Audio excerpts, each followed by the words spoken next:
பாஜகவினுடைய மாநில தலைவர் அண்ணன் நயினார் நாகேந்திரன் அவர்களுக்கு வணக்கம். நீங்கள் 2 நாளைக்கு முன்னக்கூட்டி ஒரு பத்திரிகையாளர் சந்திப்பு நடத்தியிருந்தீங்க. நீங்கள் சொன்ன விஷயங்கள் எஸ்ஐஆர் கண்டிப்பாக தமிழ்நாட்டுக்கு அவசியம். Okay, right.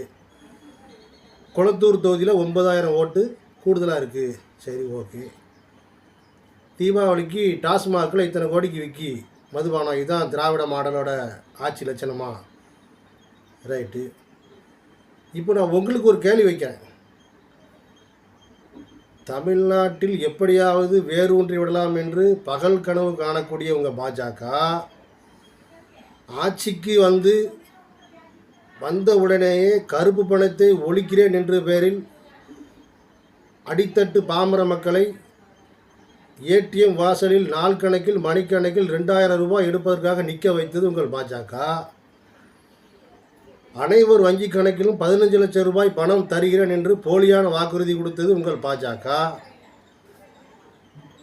அந்நிய செலவாணியை கட்டுப்படுத்துகிறேன் என்று இந்திய பொருளாதாரத்தை பெரும் வீழ்ச்சிக்கு கொண்டு சென்றது உங்கள் பாஜக. இந்தியாவில் இருக்கக்கூடிய பொதுத்துறை நிறுவனங்களை எல்லாம் தனியார் வசம் தாரை வார்த்து கொடுத்துவிட்டு அதானி அம்பானி பாக்கெட்டில் வைத்து கொண்டது உங்கள் பாஜக. மத ரீதியாக ஜாதி ரீதியாக கலவரங்களை ஏற்படுத்துவதற்காக மத்திய அரசாங்கத்தினுடைய ஒவ்வொரு செயலிகளுக்கும் கோபாலா போன்ற பெயர்களை வைத்து மதவாத சக்திகளால் நாட்டை துண்டாட நினைத்தது உங்கள் பாஜக. எஸ்ஐஆர் என்ற பெயரிலே ஸ்பெஷல் இன்டென்சிவ் ரிவிஷன் என்ற அந்த சிறப்பு வாக்காளர் பட்டியல் திருத்த முறை கொண்டு வந்து அதன் மூலம் ஒவ்வொரு மாநிலத்திலும் பிற்படுத்தப்பட்ட ஆதிதிராவிட பழங்குடியின மக்களின் வாக்குகளை காணாமல் செய்தது உங்கள் பாஜக.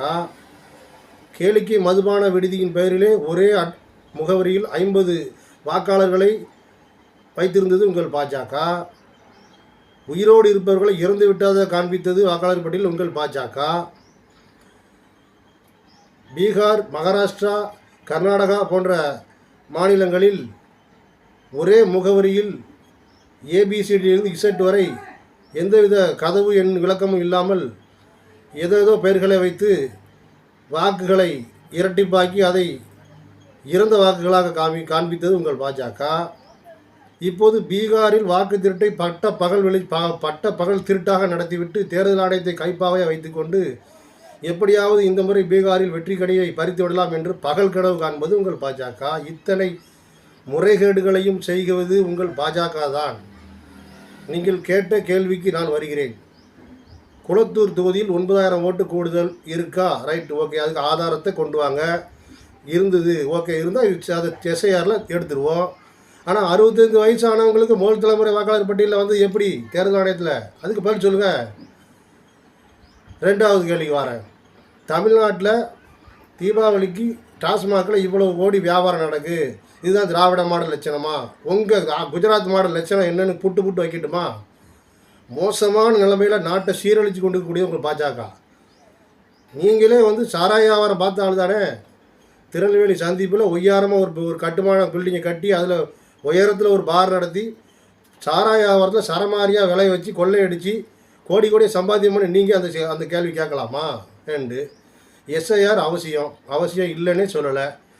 எஸ்ஐஆர் கொண்டு எலிமினேஷன் ஃபார்ம் கொடுக்கலன்னா அந்த ஓட்டு இல்லை. அப்போ எலிமினேஷன் ஃபார்ம் கொடுக்க தவறுதவங்க யாரோ அவங்களெல்லாம் நீங்கள் இப்போவே கழிச்சிருவீங்களே. உங்களோட மொத்த திட்டமும் தமிழ்நாட்டுக்குள்ளே பாஜகவை கால் ஊன வைக்கிது. அது ஒரு காலம் நடக்காது. அண்ணா நயினார் நாகேந்திரன், நீங்கள் திருநெல்வேலி சட்டமன்ற உறுப்பினர் இருக்கீங்க. வெற்றி பெற்றதுக்கு நன்றி கூட நீங்கள் சொல்ல ஒரு ஊருக்கும் போகல. அது ஒரு பக்கம் இருக்கட்டும். இப்போ நீங்கள் சொல்லக்கூடிய அடுக்கடுக்கான குற்றச்சாட்டுகள் எல்லாம் எதுவுமே உண்மையானதாகவோ ஆதாரம் உள்ளதாகவோ இல்லை. ஏதோ வாய் பிடிச்சதோ மாங்காய் பிடிச்சோன்னு பேசுகிறீங்க. இத்தனைக்கும் காரணம் உங்கள் பாஜக தான். பாஜக தமிழ்நாட்டில் ஒரு நாளும் வராது. நீங்கள் நடிகரை கொண்டு வாங்க, கூத்தாடியை கொண்டு வாங்க, இல்லைனா தற்குறி எடப்பாடியை கொண்டு வாங்க, இல்லை தற்குறி சீமானை கொண்டு வாங்க, யாரை வேணாலும் கொண்டு வாங்க. எல்லாரையும் பி டீமாக வச்சுக்கிடுங்க. ஆனால் ஒரே டீம் ஏ டீம் திமுக தான். 2026 200 தொகுதி ஜெயிக்க போகிற திமுக. எங்களுடைய தளபதி மு.க. ஸ்டாலின் மீண்டும் முதல்வர் ஆவார்.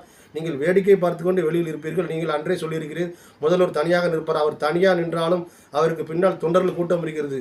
உங்களைப் போல் மாற்றுக் கட்சிக்காரர்களை நம்பி மாற்றுக் கட்சிக்காரர்களுக்கு பணம் கொடுத்து விலைக்கு வாங்க வேண்டிய அவசியம் திமுகவுக்கு இல்லை. அதை நீங்கள் புரிந்து கொள்ளுங்கள்.